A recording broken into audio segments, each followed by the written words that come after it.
I never thought my 21st birthday would mark the day my family fell apart. Growing up, my dad and I were inseparable after Mom died. He promised to protect me, and the inheritance Mom left for when I turned 21. Then Veronica entered our lives, charming my father while secretly resenting me.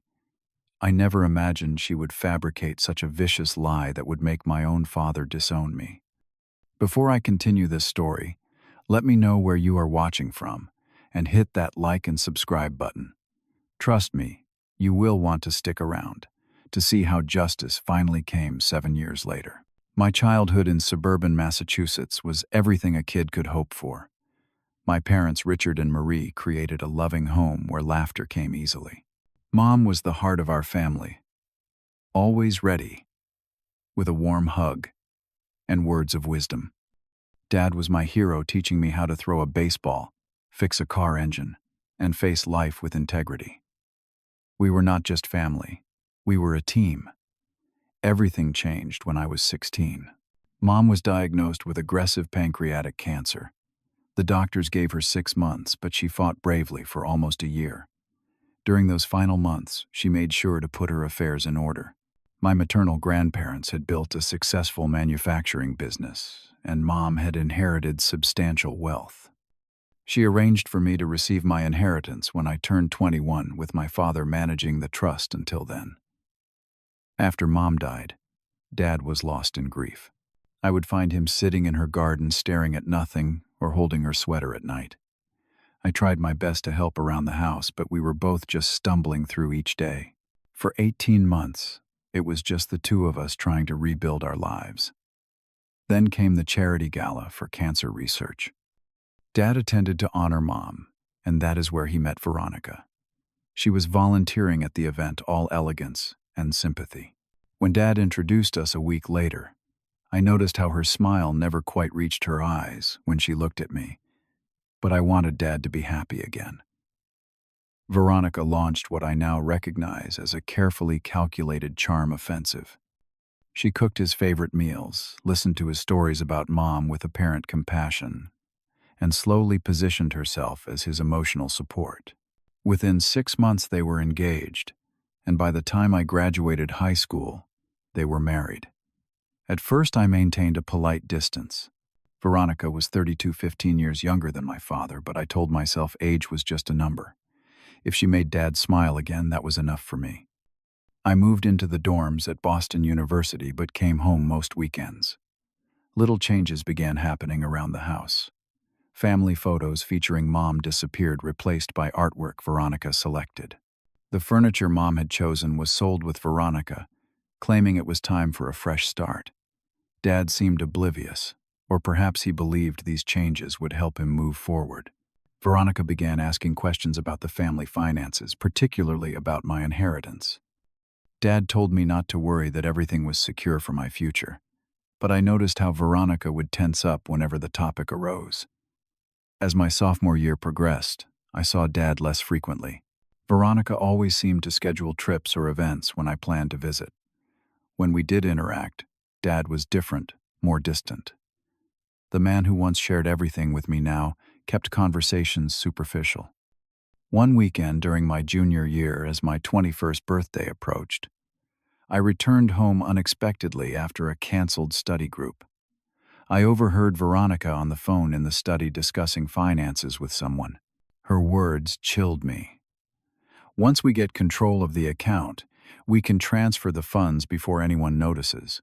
When she saw me standing in the doorway, she quickly ended the call and claimed she was talking to her financial advisor about retirement planning. That night, I searched through some papers in the home office and found credit card statements showing Veronica had racked up tens of thousands in debt on shopping sprees and luxury items. When I tried to discuss this with Dad the next morning, Veronica interrupted, claiming an emergency with her sister needed his immediate attention. 3 weeks before my 21st birthday, Dad and I had dinner alone for the first time in months. Veronica was allegedly visiting a sick friend. We reconnected over steaks at his favorite restaurant, and for a few hours I had my dad back. He proudly talked about my grades and future, and I felt hopeful that whatever wedge Veronica had driven between us could be removed. I had no idea that our relationship was about to be destroyed by a calculated lie that would change the course of our lives forever. It was a Tuesday afternoon, exactly 19 days before my 21st birthday. I needed my birth certificate and social security card for the trust paperwork, so I drove home between classes. I expected the house to be empty since Dad was at work and Veronica usually had lunch with friends on Tuesdays. The moment I stepped through the front door, I sensed something was wrong. Veronica's designer purse sat on the entryway table, and I could hear her voice upstairs. I called out, not wanting to startle her. The house went silent. Then Veronica appeared at the top of the stairs, looking surprised and oddly flustered. "Chance, what are you doing here?" she asked, clutching her silk robe tightly. "I just need some documents from my room," I explained already, moving toward the stairs.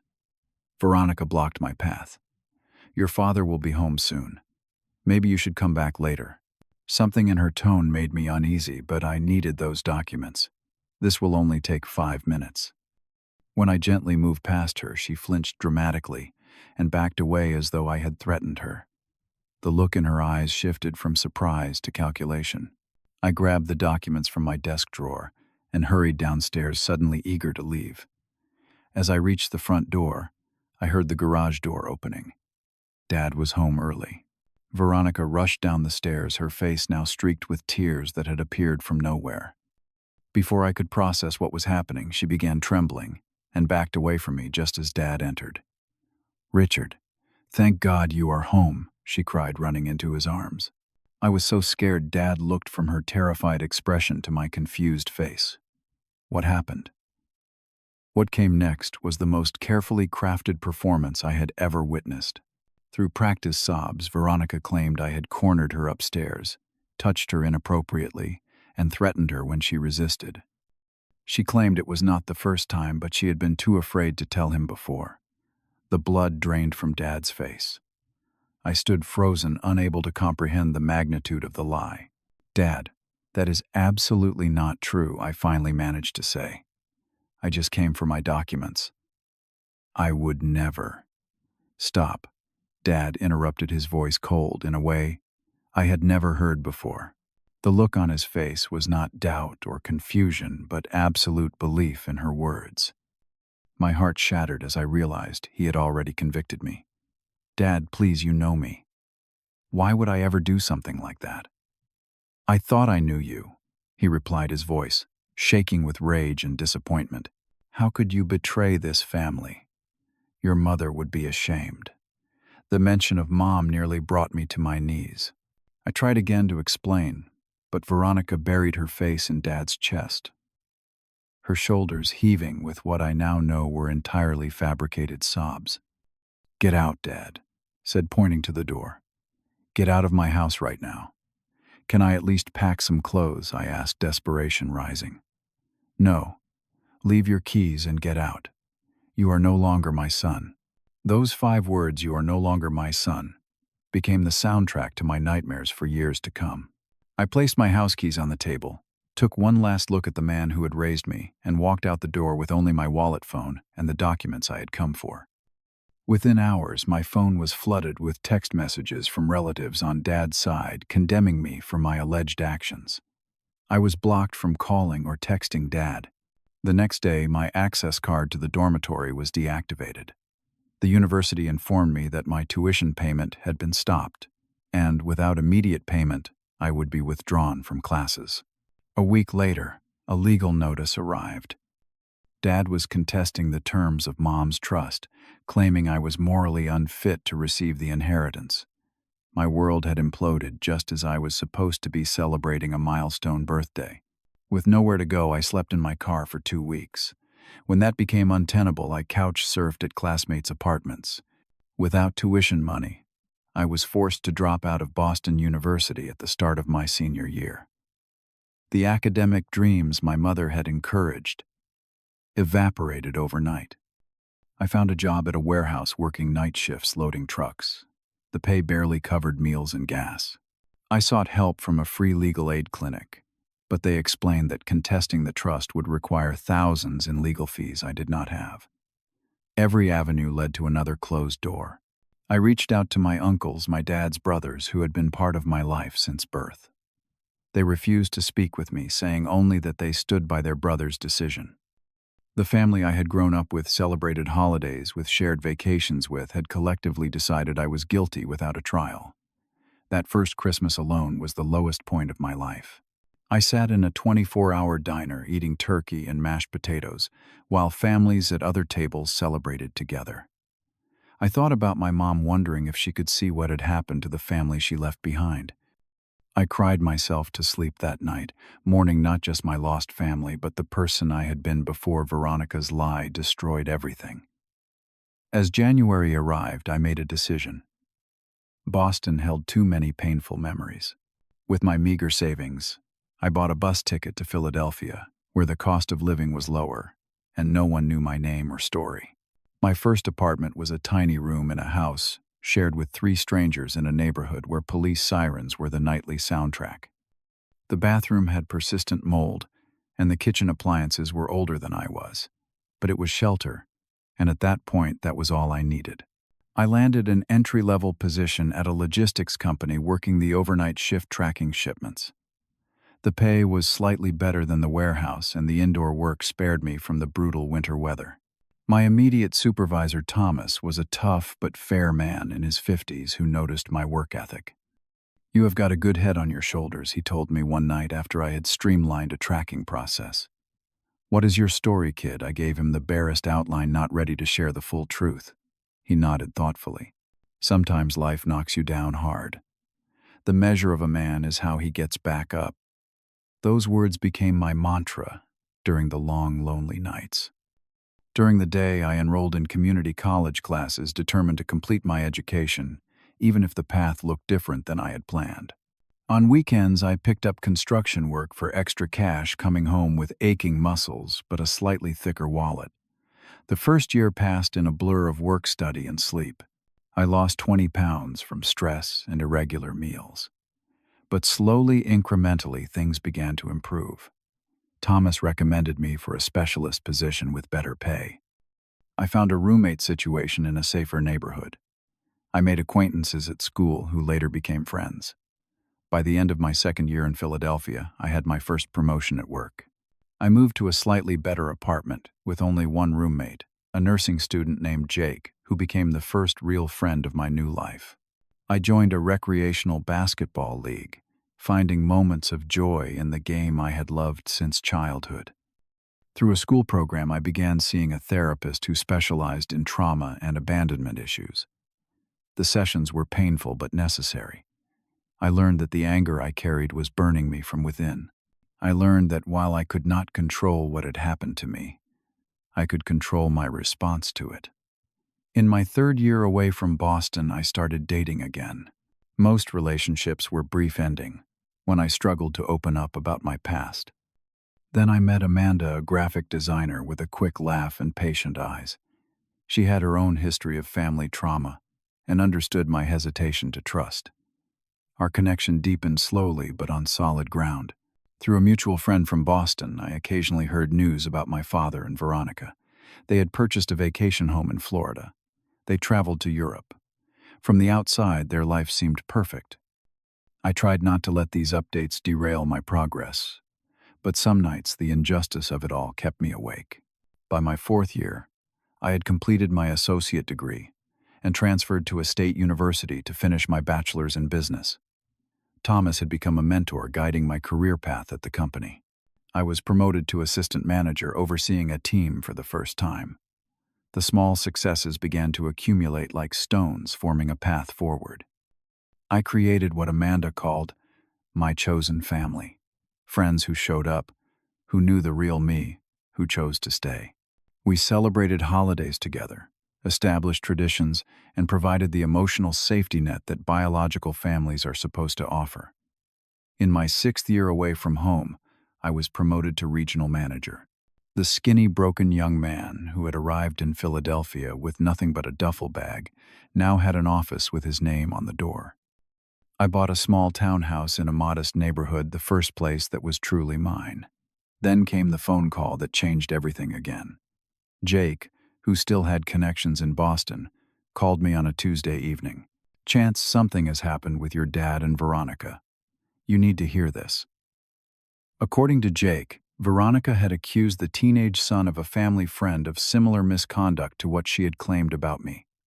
But this time the boy's father, a former police detective, did not simply accept the accusation. He launched his own investigation, finding inconsistencies in Veronica's story. Meanwhile, Dad had discovered multiple secret credit cards Veronica had opened in his name, accumulating nearly $200,000 in debt.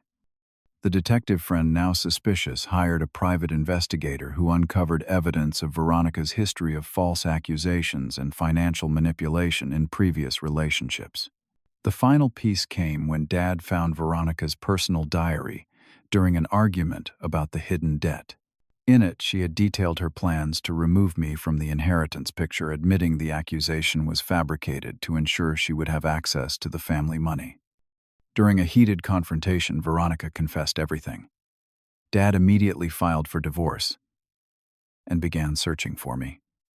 For months, his efforts led nowhere.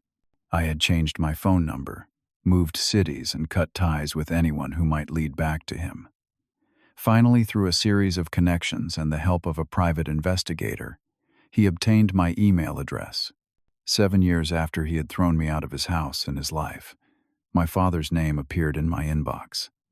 The subject line simply read, "I know the truth. Please forgive me." I stared at those words for hours, unable to open the message. 7 years of building a life from ashes. 7 years of nightmares and therapy sessions. 7 years of wondering why he had chosen to believe her over his own son. The email sat unopened for 3 days while I wrestled with whether to respond or delete it forever. Finally, with Amanda sitting beside me for support, I opened the message. Dad's words poured out in a desperate flood of regret and explanation. He begged for a chance to apologize in person. After much deliberation, I agreed to meet at a coffee shop halfway between Philadelphia and Boston. The man who walked into the coffee shop barely resembled the father I remembered. 7 years had aged him 20. His hair had gone completely gray, deep lines etched his face, and his once confident posture was stooped with the weight of his mistake. I had deliberately arrived early, selecting a table with a clear view of the entrance. I watched him scan the room, his eyes passing over me twice before recognition dawned. In that moment of hesitation, I saw all his guilt and shame. "Chance," he said, his voice breaking on my name. I gestured to the chair across from me, maintaining my composure though my heart raced. The successful professional I had become was a shield against the vulnerable boy I had once been. "You look good," he said awkwardly. "Healthy." "I am doing well," I replied simply. "I have built a good life." The conversation that followed was one of the most difficult of my life. Dad explained everything. How thoroughly Veronica had manipulated him. How completely he had failed me. How devastating the discovery of her deception had been. "I believed her because I could not imagine anyone would lie about something so serious," he said, tears tracking down his face. "I failed you as a father in the worst possible way. I will spend the rest of my life trying to make amends, though I know I can never undo the damage." He told me that the divorce was finalized. Veronica had left with a settlement far smaller than she had hoped for her schemes exposed. More importantly, he had recovered my inheritance, which had grown substantially over the years. He had the documents with him ready to transfer everything that should have been mine at 21. "I do not want the money," I said, surprising both of us. "I built my life without it. I learned to stand on my own." "Please," he begged.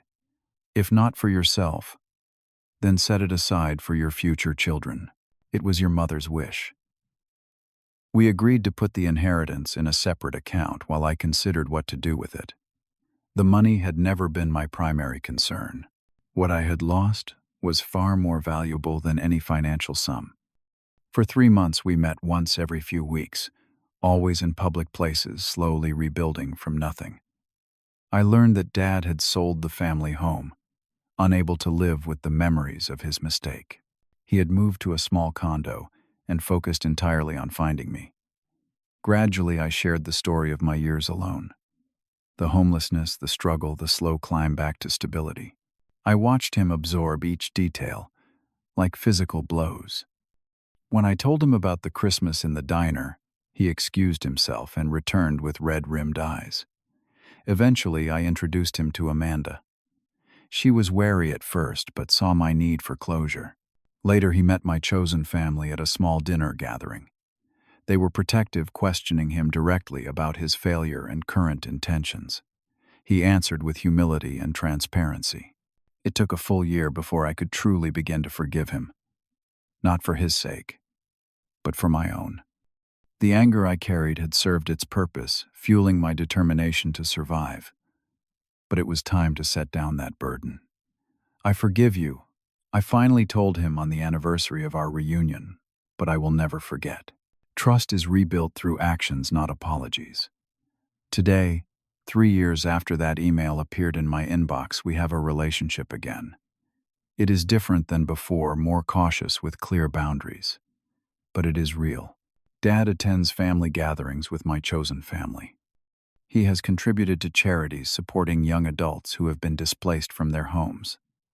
Most importantly, he respects the man I have become, not despite my struggles, but because of how I faced them.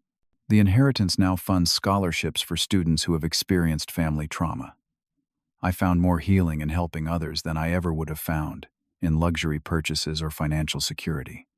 Mom would have approved. Sometimes people ask if I regret those 7 lost years. The truth is complex. I would never choose that pain, but I cannot deny that it forged something in me that might have otherwise remained dormant. I learned self-reliance, compassion for others who suffer, and the true meaning of family beyond blood ties. My journey taught me that resilience is not about never falling. It is about how you rise after the fall. I lost everything at 21, but by 28, I had built something perhaps more valuable, a life entirely of my own making. Have you ever had to rebuild trust with someone who betrayed you? What helped you through that process? Share your thoughts in the comments below. If this story resonated with you, please hit the like button and subscribe to hear more real-life experiences. Thank you for listening to my story, and remember that sometimes our greatest strength emerges from our deepest wounds.